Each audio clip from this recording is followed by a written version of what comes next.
les amis, j'espère que vous allez bien. Bienvenue sur Douceur et Saveur de Manou. Je reviens vers vous aujourd'hui avec une vidéo de beignets beau flotto ou beau flottant, micaté ou pof pof. Je fais cette vidéo pour répondre à plusieurs commentaires sous mes précédentes vidéos me demandant si on peut faire la pâte à beignet la veille. Donc il est 20h, 20h30. Je vais faire ma pâte à beignet, je vais la conserver et c'est demain que je vais faire la friture. Donc c'est un peu une vidéo d'illustration. Pour répondre à vos questions, j'ai ici 400 g de farine, 400 ml d'eau tiède. Il est important que l'eau soit tiède, pas chaude. Sinon, la levure ne va pas prendre. Trop froide aussi, la levure ne prendra pas. 90 g de sucre blanc. Vous pouvez prendre plus ou moins. De la levure sèche boulangère, je vais utiliser une cuillère à soupe, mais pas trop pleine.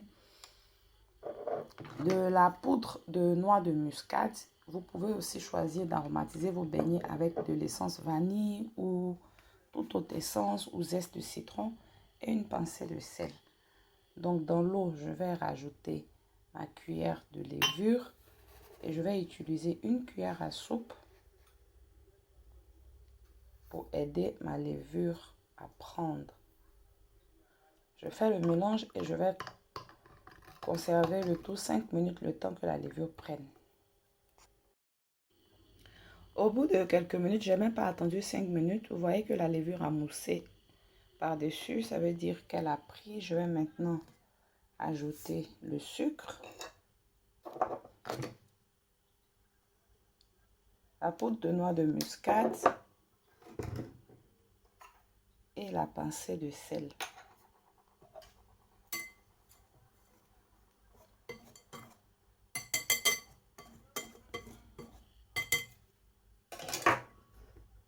Maintenant, le mélange eau et levure.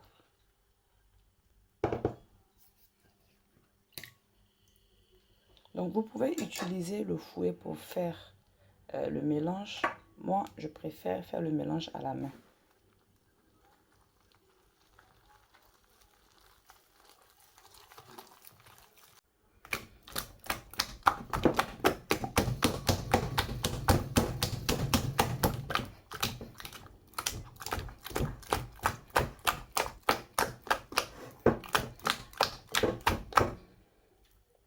Il faudra bien battre la pâte. Ça donne un peu mal au bras, mais c'est le prix à payer pour avoir une bonne pâte bien aérée.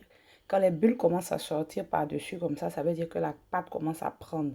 Donc, il faut la battre une bonne dizaine de minutes, même plus si on en a la force. Et ensuite, recouvrir la casserole d'un film alimentaire et laisser la pâte monter pendant 1 heure de temps. S'il fait bien chaud dans votre cuisine, en ce moment nous sommes en été, il fait très chaud, 1 heure de temps c'est bon. S'il ne fait pas assez chaud, vous pouvez aller jusqu'à 2 heures de temps. Donc 1 heure de temps après, j'ai enlevé le film alimentaire et voici le résultat. La pâte a doublé de volume. Vous voyez que le bol est pratiquement plein à craquer. Donc je vais remettre, j'ai juste enlevé pour vous montrer que la pâte avait déjà monté. Je vais maintenant refermer et conserver le bol au réfrigérateur durant toute la nuit pour pouvoir frire ma pâte demain. Donc, je ne laisse pas la pâte dehors parce que après elle va trop fermenter. Comme la levure a déjà fait le travail, la pâte a déjà monté, j'ai déjà obtenu la consistance et le volume recherché. Je vais maintenant conserver le tout au réfrigérateur.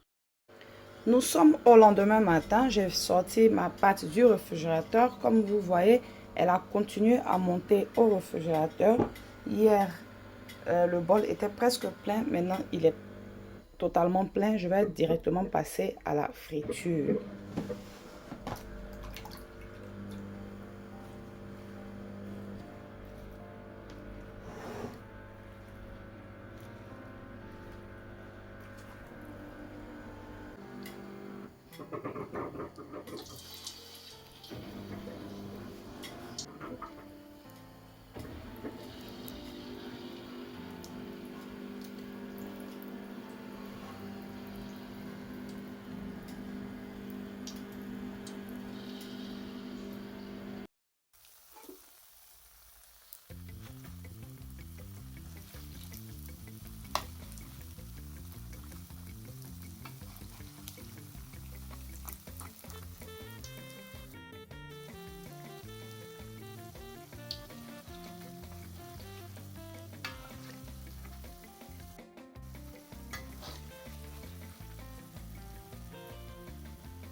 Nous arrivons à la fin de la vidéo. Alors, vous voyez nos beignets, comment ils sont bien dorés. Ils ont l'air bien croustillants. Si vous les voulez plus croustillants, sachez que plus la pâte est aérée, plus les beignets sont croustillants. Donc, maintenant, vous savez que vous pouvez faire vos beignets la veille. Si vous avez une course le lendemain, si vous n'avez pas assez de temps, faites votre pâte la veille. Conservez le réfrigérateur et le lendemain, friture très rapide. N'oubliez pas de liker la vidéo, très important. Si vous êtes abonné, vérifiez que vous avez activé la cloche de notification. Si vous êtes nouveau, je vous invite à vous abonner et aussi d'activer la cloche de notification. Bye!